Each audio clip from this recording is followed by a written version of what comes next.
15 Phrases for Speaking Polite English from EspressoEnglish.net.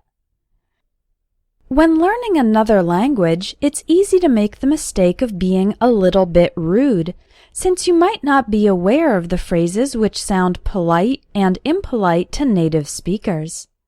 You already know how to say please, thank you, and excuse me, but here are 15 more ways to make your English sound more polite.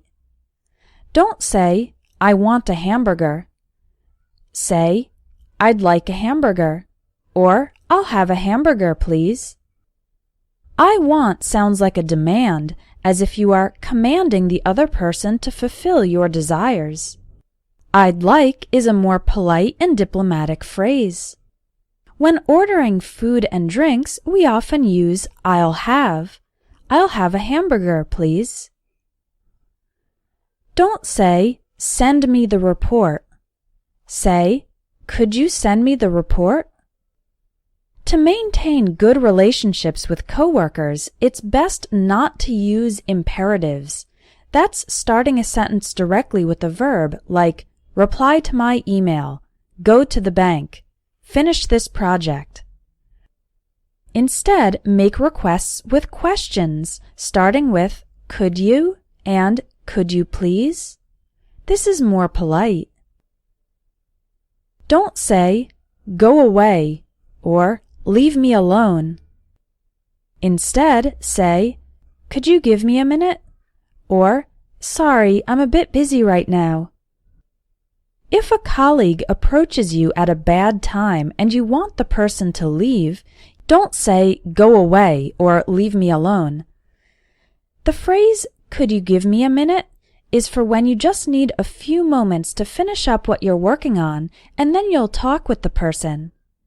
You can use the other phrase, sorry, I'm a bit busy right now, when you're in the middle of work that can't be interrupted. You can follow up with the phrase, can we talk a little later? And agree on a time when you're both available. Don't say, tell me when you're available. Instead, say, let me know when you're available. Let me know is a nicer and more indirect way to say, tell me. It's a casual way to ask for some information. Alternatively, you could simply ask the question, when are you available? Don't say, you're wrong. Instead, say, I think you might be mistaken, or actually, and then give the correct information.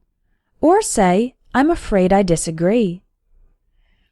When pointing out someone's mistake, it's best to use a more indirect phrase, because you're wrong is very direct and the other person might feel bad or get defensive. I think you might be mistaken is a more humble phrase, allowing for the possibility that you might be wrong about the other person's error too. The word actually is used to correct an error and then give the correct information, without specifically saying that the other person was wrong. Finally, if it's a matter of opinion, you can use the last phrase, I'm afraid I disagree.